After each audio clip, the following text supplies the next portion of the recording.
महारानी, महारानी आंखें खोलिए। अब आपकी पत्नी कभी आंखें नहीं खोल सकती, मर चुकी हैं वो। आपकी पत्नी का जीवन आपके चरित्र की भेंट चढ़ गया और अब आपका चरित्र उनके जीवन को लौटा नहीं सकता। किंतु हम उन्हें जीवन दे सकते हैं यदि आप हमारी शर्त मान लें। आपकी शर्त? कभी नहीं। चरित्र अमृत, हमारी पत्नी ही हमारे लिए सब कुछ है। हमारा जीवन, हमारा प्रेम, हमारा चरित्र, सब कुछ। ऐसा प्रेम, ऐसा जीवन, ऐसा चरित्र किस काम का राजन, जो अपना आधा अंग कही जाने वाली पत्नी के प्राणों की रक्षा भी ना कर सके। सच, ऐसा जीवन किसी काम का नहीं। इसीलिए हमारी पत्नी के जीवन के साथ हम अपना जीवन भी त्याग कर देंगे, परंतु किसी भी कीमत पर चरित्रहीन जीवन नहीं जिएंगे, किसी भी परिस्थिति में नहीं और कभी भी नहीं।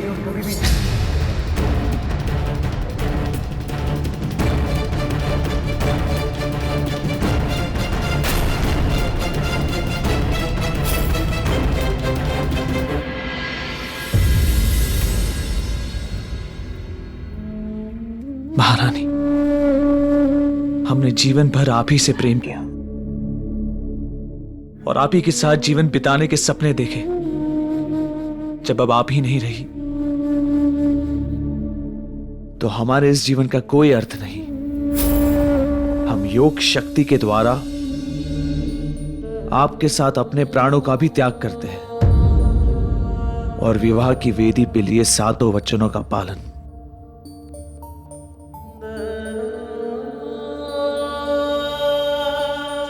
ओम ओम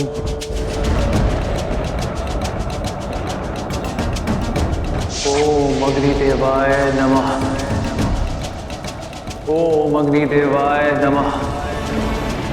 ओम अग्निदेवाय नमः। ओम अग्निदेवाय नमः।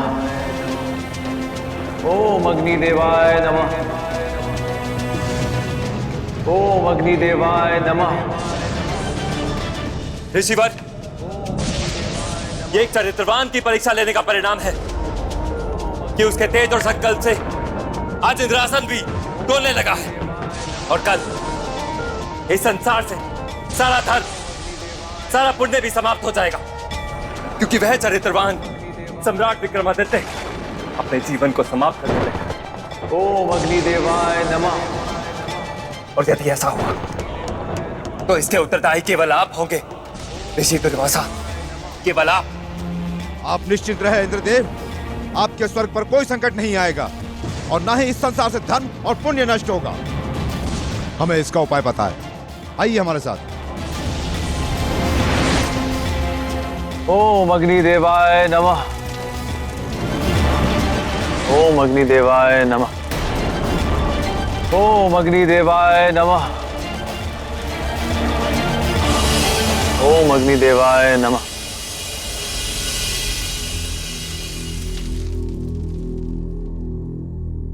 आंखें खोलिए राजन।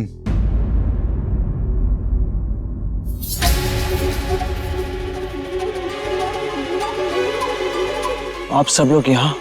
आपके चरित्र के तेज ने हमें यहाँ आने पर विवश कर दिया है राजन।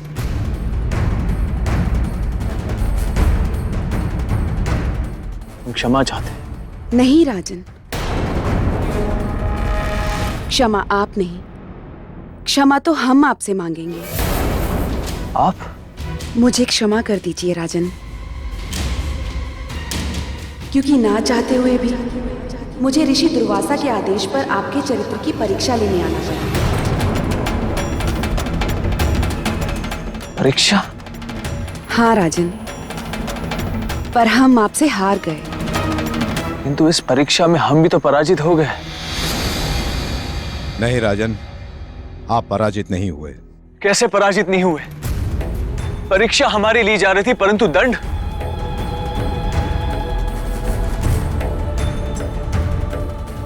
दंड हमारी पत्नी को क्यों मिला? ऐसा नहीं है राजन, इन्हें पुनः देखिए।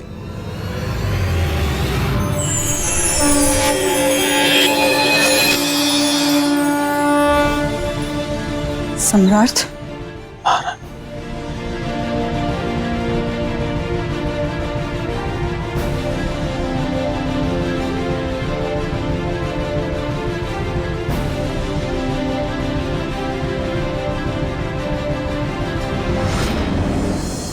तो बताइए ऋषिवर, क्या विचार है आपका सम्राट विक्रमादित्य के संबंध?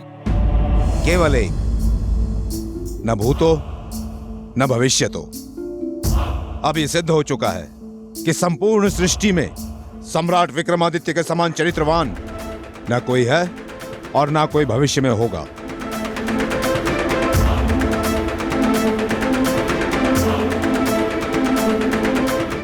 राजा भोज, राजा भोज। बोलिए श्रीमान बेताल। देखा राजन, मेरे मित्र विक्रमादित्य का चरित्र। हाँ? है कोई ऐसा पूरी दुनिया में जो मेरे मित्र के चरित्र का मुकाबला कर सके? और एक आप हैं, चले हैं मेरे मित्र के सिंहासन को हासिल करने। बेताल, मैं सिंहासन को अपने लिए नहीं, अपनी प्रजा के हित के लिए प्राप्त करना चाहता हूं। अच्छा, किंतु राजन, सम्राट विक्रमादित्य के इस सिंहासन बत्तीसी के धारण करने से पहले एक बार स्वयं को चरित्र के तराजू में तोलकर देख लीजिए कि आप उनके समान चरित्रवान हैं भी या नहीं। अरे देवी, कहा मेरे मित्र विक्रमादित्य का चरित्र गंगा जल की तरह पवित्र, पावन, उज्जवल, शीतल, निर्मल। बेताल, क्षमा देवी, क्षमा। तो राजन, इस सिंहासन को प्राप्त करने का सोचने से पहले एक बार अपने चरित्र को तराजू में तोल कर देख लीजिए। क्या पता कौन सा पलड़ा ऊपर हो, कौन सा नीचे।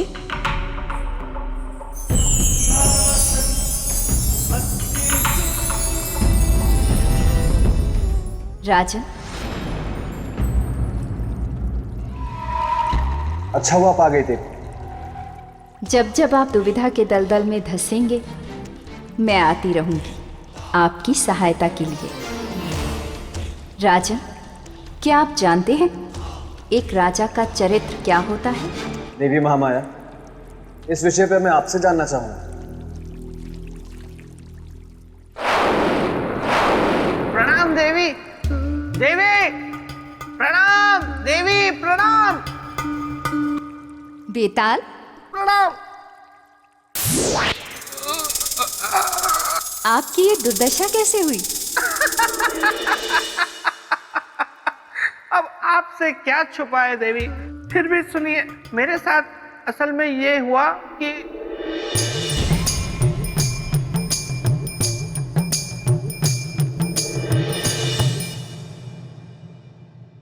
देवी, आप ही मेरी सहायता कर सकती है। कृपया मेरी सहायता कीजिए ना। मैं सहायता करूंगी, लेकिन तुम्हें एक वचन देना होगा। तुम यहाँ से प्रेत लोक वापस चले जाओगे। हाँ, मैं वचन देता हूँ, मैं चुपचाप प्रेत भूमि वापस चला जाऊंगा।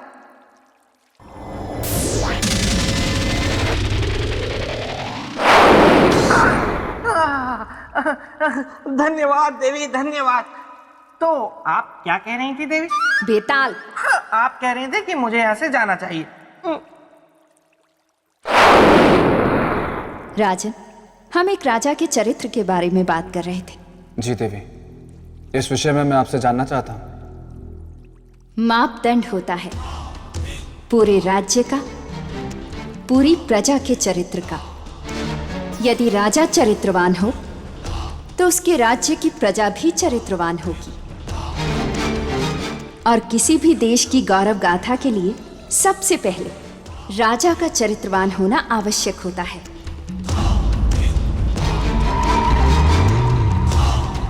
किंतु राजन, इसके विपरीत यदि समाज में कोई चरित्रहीन निकले या किसी के ऊपर चरित्रहीन होने का झूठा दोष लगे, तो आपके विचार से उसे क्या करना चाहिए?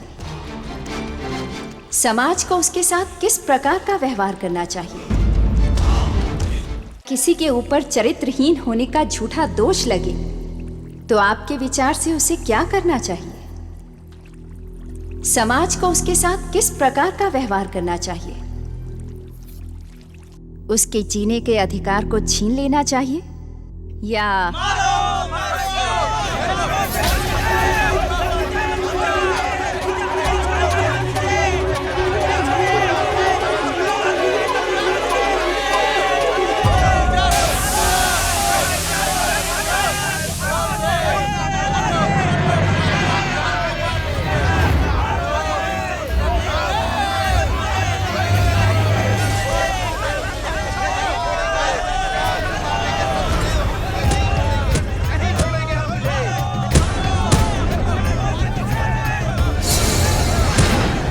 ये लोग तो इस बालक को मार डालेंगे।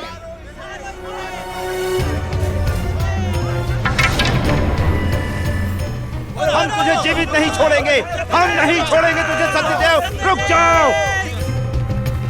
नहीं, मुझे छोड़ दो, मुझ पर दया करो, मुझे छोड़ दो, मुझे छोड़ दो। जिसके कुल का पता ना गोत्र का, तुझे मैं छोड़ दूं? सत्यदेव, तुझे इस समाज में जीने का कोई अधिकार नहीं।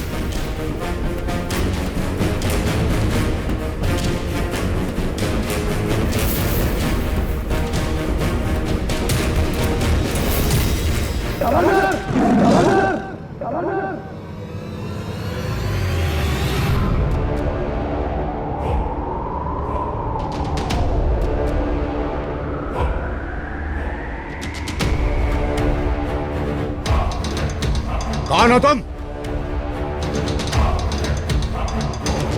चले जाओ यहां से। आखिर हो कौन तुम? एक मानव, और मानव धर्म के अनुसार मैं आपसे एक प्रश्न पूछना चाहता हूँ। इस बालक को क्यों मारना चाहते हैं? धर्म सभा ने निर्णय लिया है इस बच्चे को मारने का। धर्म सभा के अनुसार ये घातक है हमारे समाज के लिए। ईश्वर पुत्र और घातक? हाँ, क्योंकि इसका कोई कुल नहीं है। ना तो इसका कोई पितृकुल है, ना गोत्र है, ना धर्म है। ऐसे व्यक्ति के जीवित रहने से समाज दूषित हो जाएगा, इसलिए इस बालक का मरना जरूरी है। मारना मानवता नहीं है, इसलिए मैं मानवता के मार्ग से नहीं हटूंगा। यह अधर्म है, पाप है। पाप और पुण्य की बातें मत करो अजनबी, हट जाओ हमारे मार्ग से, अन्यथा इस पापी के साथ मरने के लिए तू तैयार हो जा। खबरदार, जो आगे बढ़े। चले जाओ वरना तुम्हारी भी हत्या कर दी जाएगी।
तुम ठीक हो ना? ए अजनबी, ये तुमने ठीक नहीं किया।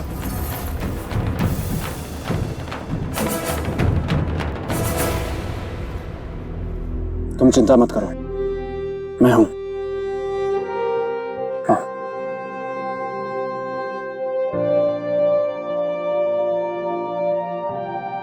आपने मुझे क्यों बचाया राजन? क्यों बचाया मुझे अर्थहीन का जीवन? मैं मर जाता वही ठीक था। ऐसा नहीं कहते बालक, तुम पहले शांत हो जाओ और मुझे विस्तार में बताओ कि ये आखिर बात क्या है। बात बस इतनी सी है कि मैं शिक्षा ग्रहण करना चाहता हूँ कि कोई भी ऋषि मुझे अपना शिष्य बनाने के लिए तैयार नहीं है। और कोई ऋषि तुम्हें अपना शिष्य क्यों नहीं बनाना चाहता? क्योंकि सब मुझसे पहले गोत्र और कुल पूछते हैं, मेरे पिता का नाम पूछते हैं। तो इसमें कौन सी कठिनाई है? और मैं ये नहीं जानता कि मेरे पिता कौन है। मेरी माँ ने मुझे बताया कि मेरे कोई पिता नहीं, जिनके कारण मेरा कोई कुल नहीं, मेरा कोई गोत्र नहीं। और जब ये दोनों नहीं है तो मेरा कोई चरित्र भी नहीं है। और इस समाज में उन्हें ही जीने का अधिकार है जिनके पास उनका कुल हो, उनका गोत्र हो। और ऐसा इसलिए कि समाज ने ऐसा नियम बना दिया है और समाज नियम से बंधा है। लेकिन फिर भी मैं तुम्हें विश्वास दिलाता हूं कि तुम समाज के इस नियम की कसौटी पर खरे उतरोगे। मैं ढूंढूंगा तुम्हारे पिता को